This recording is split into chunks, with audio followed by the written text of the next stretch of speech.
Hey folks, Tracy here. Today is Tuesday and it is a training day. Actually, typically we train on Monday, but we skipped Monday and are training today, and we do full body. I've been showing clips. I know I haven't interacted a whole lot on my videos, but I've wanted to at least get something out there, let you know I'm still around and show you what I'm doing. So I thought I would show some more of the training clips plus what we eat at least before and after training, and let you know I have not done a full video on the launch or republishing of my book, The Macrobiotic Action Plan, Your Map to Greater Health and Happiness. But I wanted to let you know that it's available, and I think it's awesome. It's updated. There's at least 75 pages more than the original.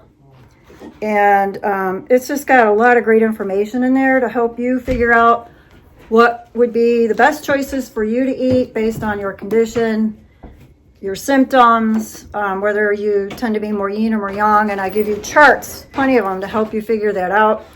And it's really a synthesis of what is taught in macrobiotics, but also Chinese medicine, because Don and I are Asian medicine practitioners. Plus, there's also a little bit of Ayurvedic sprinkled in. So in the back, there's several appendices, and you can learn roughly what the different doshas are according to Ayurvedic medicine, and what different types of conditions look like if they're more yin or more yang, and then how to adjust. There's a 7-day meal plan. There's just a good handful of basic recipes to get you started, shopping lists, diets of healthy populations, a summary of some of the early macrobiotic pioneers, and a lot of quotes from various people throughout, including from the Essene Gospel of Peace. And I think you'll find it very interesting, and I hope you'll check it out. My follow-up book that I had originally published, the Basic Macrobiotics Menu and Recipe book, is getting worked on, and it's pretty close to being ready for me to at least get a proof copy. I'm just going through and editing the whole book again a couple more times, and I'll let you know when that's available, because there's a ton of recipes in there. But I think it's a great book, and I hope you'll check it out. And so anyway, let's show you what I had before training today. Okay, so you know what I have before training, it isn't the same every time, but by and large, we like to have just a small scoop of the beetroot in hot water, to which I may add a scoop of the creatine, which this is the first pouch that we've purchased, so we've been giving that a try, and it is recommended, especially as you age, for many reasons, including maintaining lean muscle mass. I add a little bit of this if I remember, and I had the beetroot, and sometimes I might add slippery elm powder. I do have it in bulk supplements, in capsule, but I prefer the bulk powder, so I'm not dealing with the capsules. And if I'm taking any kind of Chinese herb remedy, which this is just basically a cinnamon blend of herbs to help really warm the exterior, because I get bad Raynaud's. So I just had that plus water before training, along with, since we have our last meal at least 15 hours before we start training, I did have a few of these small little dates, which I get at a Mediterranean store, and they are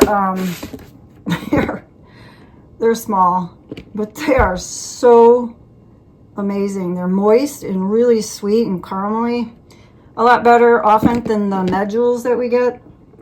All right, so that was before. Plus I did have one other drink, and sometimes I have a Ticino, and if I'm drinking coffee on training day, it might be the day I'll have a little, but I really have cut back so much that I'm just too sensitive to caffeine.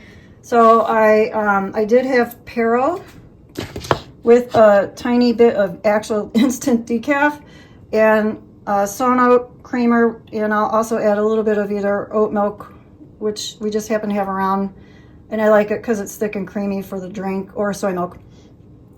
And that's it. So that was before.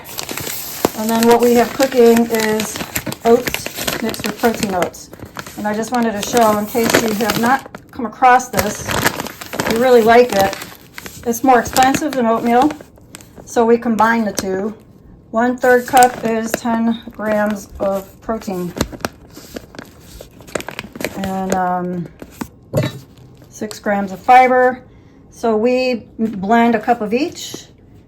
Right now, actually, we often make a variety of different oatmeals. Sometimes oatmeal with dry roasted buckwheat that we roast in a pan. Dawn's been doing. Sometimes with millet. I have the oat millet recipe up on my blog. We've been really loving sometimes just plain oats. So it's a cup each of rolled oats and the protein oats and some raisins. And I believe I put in 4 cups of water and a cup of soy milk plus the raisin. I already said that. And a pinch of salt. So we let that cook while we train. And I have miso soup.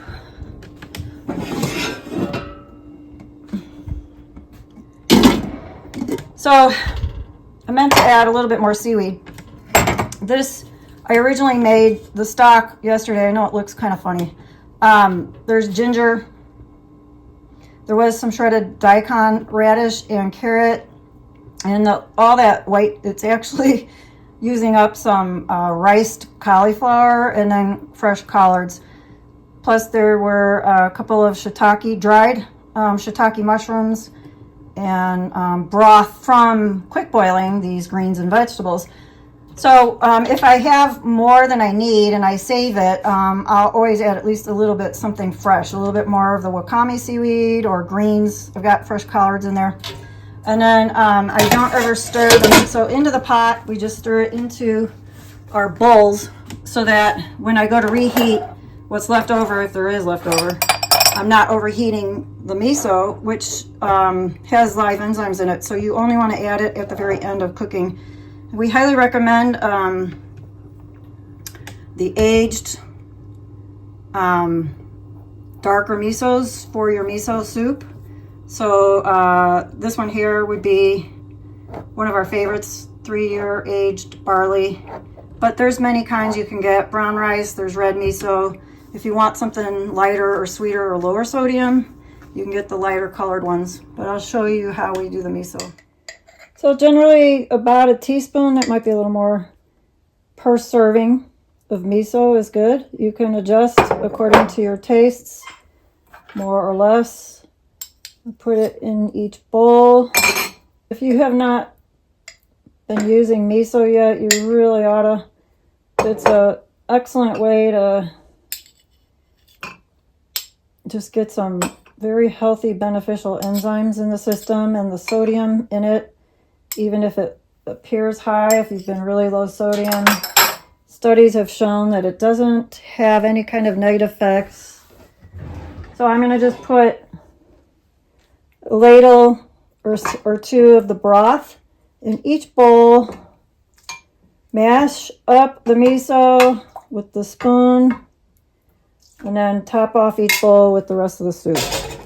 Got prepared. And there you go.